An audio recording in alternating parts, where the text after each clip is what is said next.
해야지 생각하면서 계속 미루는 사람. 바로 저였습니다. 해야 할 일은 머릿속에 가득한데 휴대폰, TV, 침대 같은 재밌고 편한 것들로 도망다니면서 실컷 미루고 막상 잘 시간쯤 되면 해야 할 일도 제대로 안 하고 엉뚱한 곳에 시간을 허비한 제 자신이 너무 한심하게 느껴졌어요.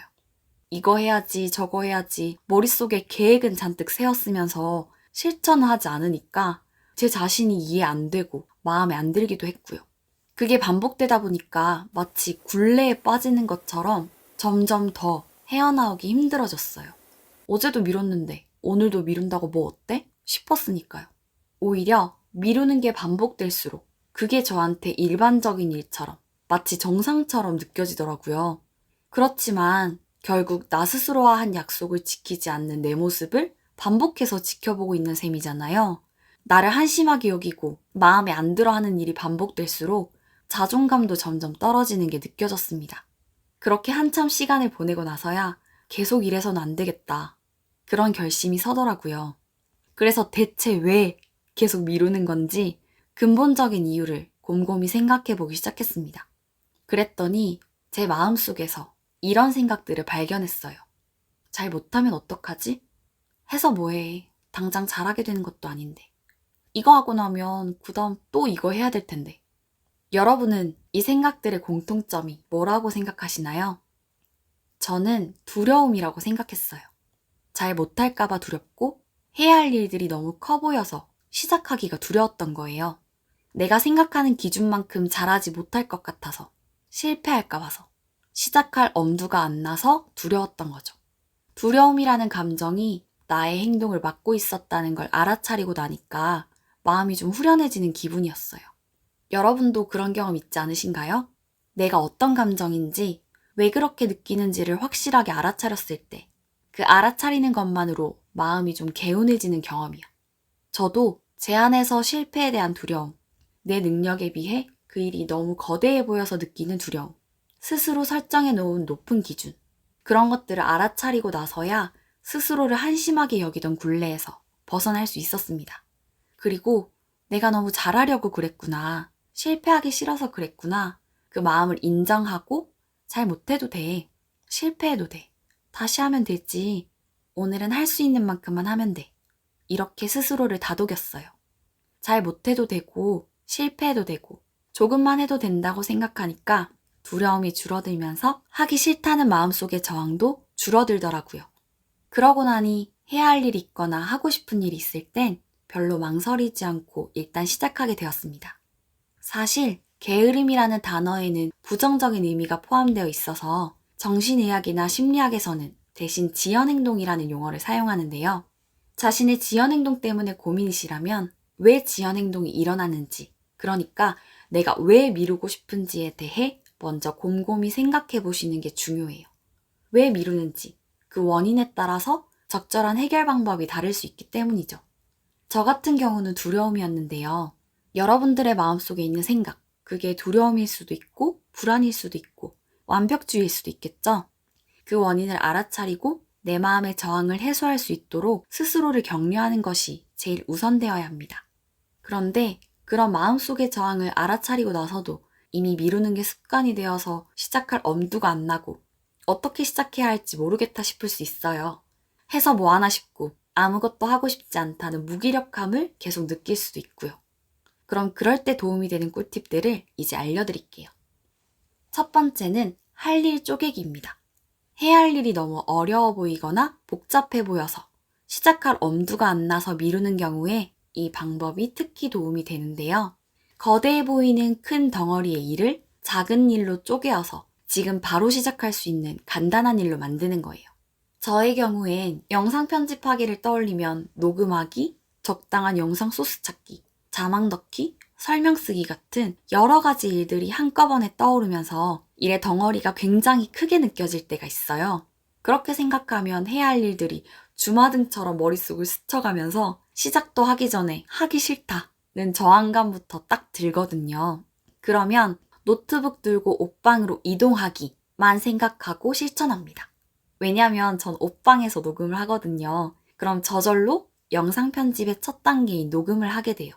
이런 것처럼 만약 1시간 운동하기를 목표로 삼았다고 해본다면 쪼개고 쪼개어서 제일 먼저 할 수 있는 건 뭘까요? 그렇죠. 운동복으로 갈아입기 아니면 운동화 신기를 하는 거예요. 이렇게 해야 할 일을 내가 당장 할 수 있을 것 같다는 생각이 들 정도의 작은 단위로 쪼개어서 일단 그 시작을 해보는 거예요. 두 번째는 목표 쪼개기입니다. 내가 바라는 결과와 지금 상태 사이의 간극이 너무 크게 느껴질 때도 시작할 엄두가 안 날 수 있는데요. 예를 들어서 나는 기타를 엄청 잘 치고 싶은데 지금 C코드도 잘 못 잡는다. 그럼 내가 바라는 모습과 지금 내 모습 사이에 엄청난 노력이 필요하다는 게 확 느껴지면서 당장 C코드 연습해서 어느 세월에 기타 잘 치게 되나 이런 생각이 들겠죠. 그렇게 어마어마한 노력이 필요할 거라고 느껴지고 목표가 너무 멀어 보이면 확실하지 않은 먼 미래를 위해 노력하기보단 지금 편하고 재밌는 걸 찾고 싶어집니다. 그게 본능에 가까운 행동이에요. 몸은 편한 걸 좋아하니까요. 에너지도 덜 쓰고 싶어 하고요. 그럼 일단 목표를 쪼개어서 작은 것으로 만드는 거예요.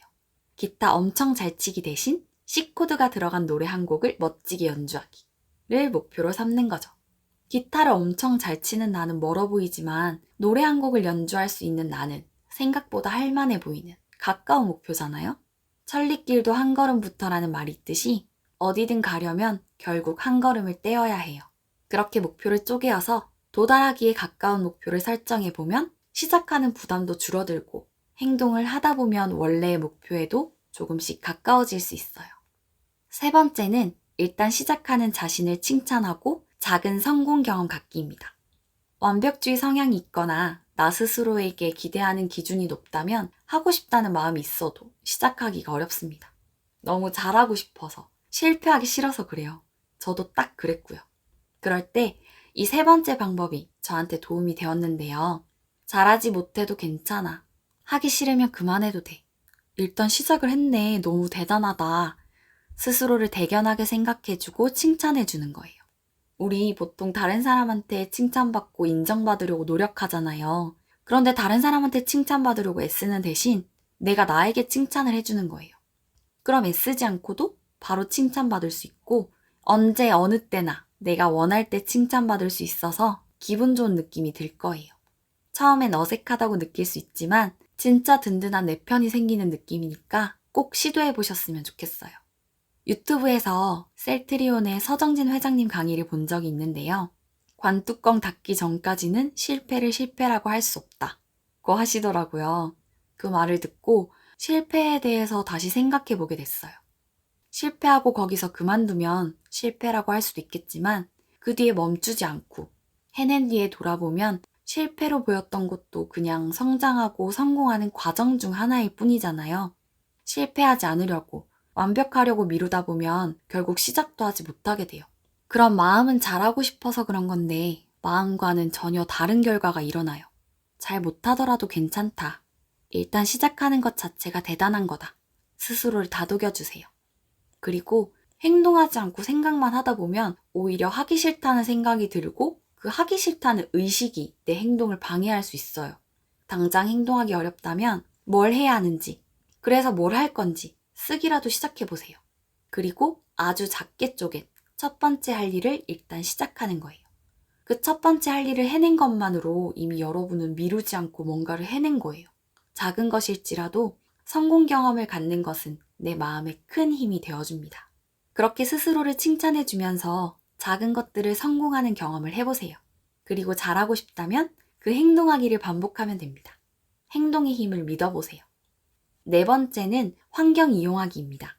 저는 괜히 집에서 공부하는 것보다 도서관에서 공부하는 게 집중이 더 잘 되더라고요. 여러분도 공부가 좀 더 잘 되는 그런 특정 장소가 있지 않으신가요?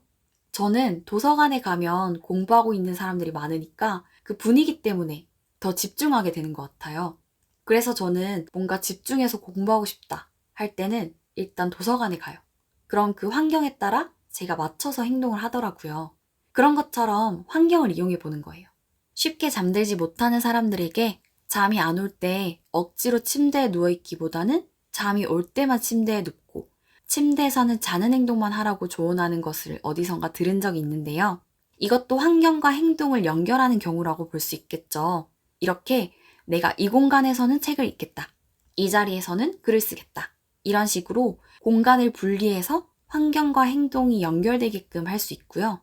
저의 경우처럼 특히 집중이 잘 되는 장소가 있다면 일단 그 장소로 나를 이동시키는 것으로 환경을 이용할 수도 있습니다.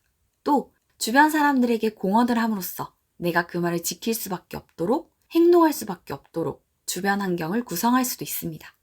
마지막 5번째는 해서 뭐하나 싶고 아무것도 하고 싶지 않은 무기력함을 느끼고 계신 분께 드리고 싶은 이야기인데요.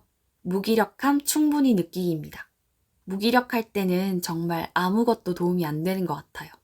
저도 왜 사는가를 고민했던 때가 있었는데 그때 깊은 무력감에 빠져서 아무런 의욕을 느끼지 못했었거든요. 뭔가 해볼까? 생각이 들다가도 어차피 죽을 건데 해서 뭐해? 라는 반문 앞에서는 어떤 흥미도, 어떤 호기심도 케이오페 되더라고요. 그럴 땐 무기력함을 나쁜 걸로 생각하고 벗어나려고 애쓰는 대신에 그 무기력함을 온전히 느끼면서 아무것도 안 하시는 게 제일 좋다고 생각합니다. 우리가 계속 기쁘고 계속 슬플 수 없듯이 그런 감정의 상태는 계속 변할 수밖에 없어요. 그렇기 때문에 계속 무기력할 수만도 없습니다. 어느 정도 충분히 무기력함을 느끼고 나면 조금이라도 흥미가 생기는 게 있고 그러면 그때 그걸 시작해보면 돼요. 저도 몇 달간 무기력함을 느끼면서 아무것도 하지 않고 지내다가 그렇게 어느 정도 시간을 보내고 나니까 어차피 죽을 건데 해서 뭐해? 에서 어차피 죽을 건데 해보면 뭐 어때? 라고 생각이 바뀌더라고요. 무기력함은 정신적으로든 육체적으로든 너무 힘들고 지쳐서 번아웃처럼 온 것이기 때문에 그 무기력함을 거부하기보단 아무것도 안 하면서 충분히 쉬어주는 게 도움이 되는 것 같아요. 조바심 내지 않으셔도 돼요. 결국 기운을 차리게 되실 거니까 더 안 쉬어도 되겠다 싶을 만큼 더 충분히 더 쉬셔도 됩니다. 미루게끔 만드는 내 마음속의 생각이 무엇인지, 어떤 감정 때문인지 먼저 생각해 보세요. 그걸 알게 되면 마음속의 저항이 줄어들 거예요. 그리고 그걸 알았다면 일단 당장 할 수 있는 가장 쉽게 느껴지는 것부터 해보는 거예요. 침대에 누워있는데 뭔가 해야겠다 싶다면 일단 발을 땅에 딛고 일어서는 것부터. 휴대폰만 계속 하고 있는데 그만두고 싶다. 그렇다면 휴대폰을 일단 내려놓는 것부터요. 하기 싫다는 생각이 든다면 그 생각이 나를 돕는 게 아니라 오히려 내가 뭔가 할 수 있는 걸 방해하고 있다고 생각해 보세요. 시작이 반이라고 시작하면 어떻게든 하게 됩니다. 저도 하고 다른 사람들도 하는데 여러분도 당연히 하실 수 있을 거라 믿어 의심치 않습니다. 여러분들이 언제나 편안하고 행복하시길 바라면서 오늘 이야기는 여기까지입니다. 여러분들과 마음을 나눌 수 있는 좋은 이야기로 또 찾아올게요. 구독과 좋아요는 제게 큰 힘이 됩니다.